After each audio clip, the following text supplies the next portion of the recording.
Assalamualaikum warahmatullahi taala wabarakatuh. Bertemu kembali dengan Cikgu Syafinar. Apa khabar semua? Okey, hari ini cikgu akan menerangkan tentang prinsip Archimedes berkaitan dengan persamaan F sama dengan rho VG.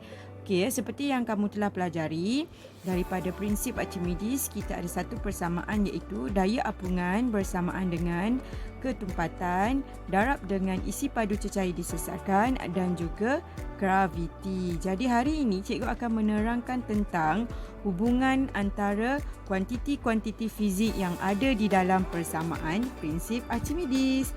Okey, mari kita perhatikan. Jika kita perhatikan daripada persamaan F sama dengan rho VG, so kita ada persamaan F sama dengan rho VG.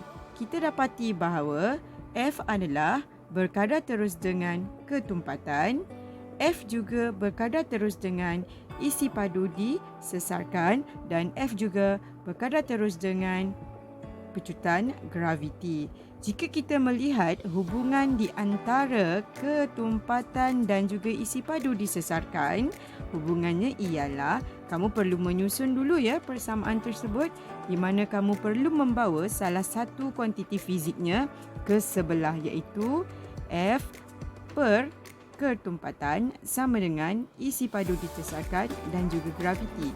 Jadi daripada sini kamu boleh perhatikan yang ketumpatan cecair adalah berkadar songsang dengan isi padu cecair disesarkan jika daya apungan bagi sesuatu objek itu adalah malar. Okey.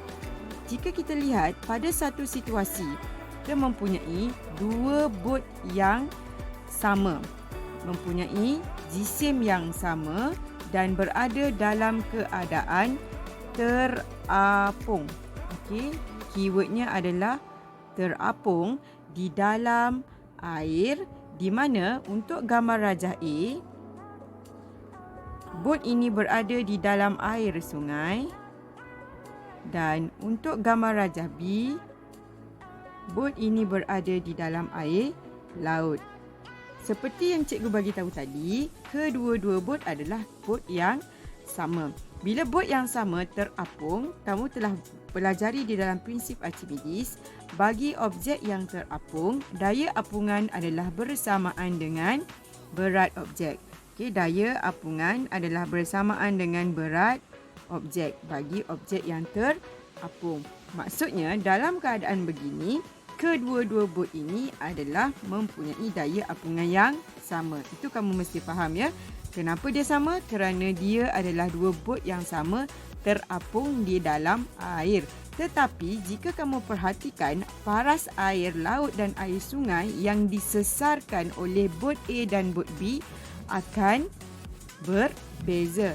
Okey, di mana air sungai akan menyesarkan lebih banyak. Okey, kenapa air sungai perlu disesarkan lebih banyak? Okey, jika kita lukis ya, paras air sungai yang menenggelami bot ini adalah lebih banyak berbanding dengan air laut. Okey, berbanding dengan air laut. Air laut menyesarkan, air laut disesarkan sikit sahaja. Kenapa air laut disesarkan sedikit sahaja berbanding dengan air sungai? Ini yang kamu perlu fahami daripada persamaan F per dengan ketumpatan sama dengan isi padu disesarkan darab dengan graviti. Daripada persamaan ini, air sungai akan disesarkan lebih banyak kerana air sungai adalah kurang tumpat daripada air laut, di mana air laut lebih tumpat. Seperti yang cikgu maklumkan sebentar tadi, kamu tahu yang daya apungannya adalah sama. Okey, sama ya, kerana ianya adalah bot yang sama, mempunyai jisim yang sama dan kedua-dua dalam keadaan terapung, maka daya apungan adalah bersamaan dengan berat objek. Oleh kerana daya apungannya sama, kamu boleh perhatikan hubungan di antara ketumpatan dan juga isi padu cecair disesarkan adalah berkadar songsang. Maksudnya, jika objek itu berada di dalam cecair ataupun bendalir yang kurang tumpat, isi padu cecair tersebut perlulah lebih banyak disesarkan. Ini adalah kerana untuk menghasilkan nilai daya apungan yang sama. Jika bot berada di dalam air laut, ianya akan menyesarkan sedikit sahaja air laut kerana air laut adalah lebih tumpat. Okey ya, cikgu harap kamu clear hubungan di antara ketumpatan dan juga isi padu cecair disesarkan bagi objek yang sama yang terapung di dalam air yang berbeza ketumpatan. Jadi di sini hubungan di antara ketumpatan dan isi padu disesarkan adalah berkadar songsang. Cikgu tekankan lagi sekali, semakin tumpat sesuatu cecair, semakin kurang isi padu cecair disesarkan. Cikgu tak nak kamu keliru dengan permulaan kita belajar daya apungan adalah bersamaan dengan rho Vg. Seperti yang kamu semua faham, daya apungan bertambah jika isi padu disesarkan bertambah. Jadi dalam kes ini kita perlu memalarkan, kita perlu memalarkan ketumpatan.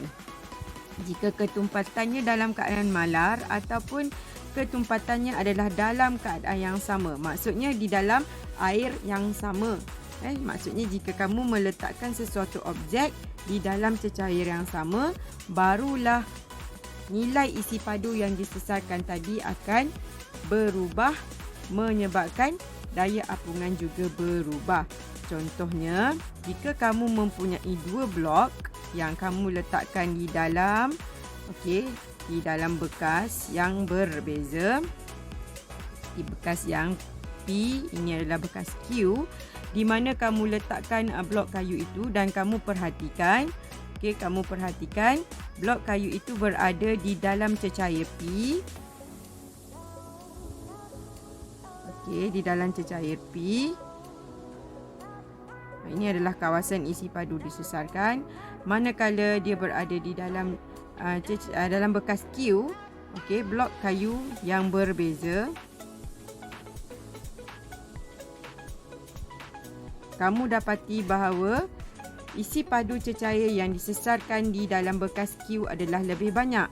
Jadi daripada sini kita boleh katakan yang blok 2 mempunyai daya apungan yang lebih besar daripada blok 1 kerana cecair P dan cecair Q adalah cecair yang sama, iaitu contohnya air.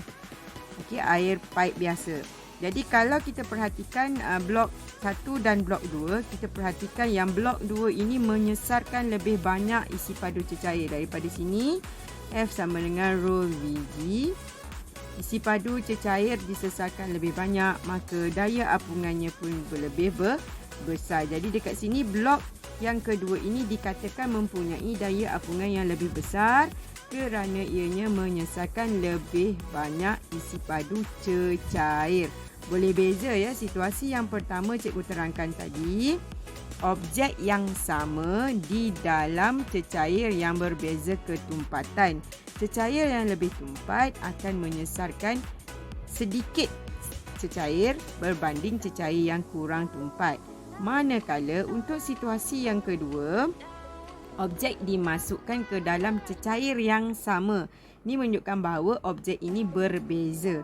Jadi daripada sini untuk kamu kenal pasti objek mana yang mempunyai daya apungan yang lebih besar, kamu boleh hubung kaitkan dengan isi padu cecair disesarkan. Jadi jika kamu perhatikan gambar rajah yang menyesarkan lebih banyak isi padu air, maka objek tersebut adalah mempunyai daya apungan yang lebih besar. Cikgu harap penjelasan daripada cikgu kamu boleh faham dan cikgu akan memberi lagi penerangan di kelas yang akan datang. Sekian, terima kasih daripada Cikgu Syafinar. Bye. Assalamualaikum warahmatullahi taala wabarakatuh.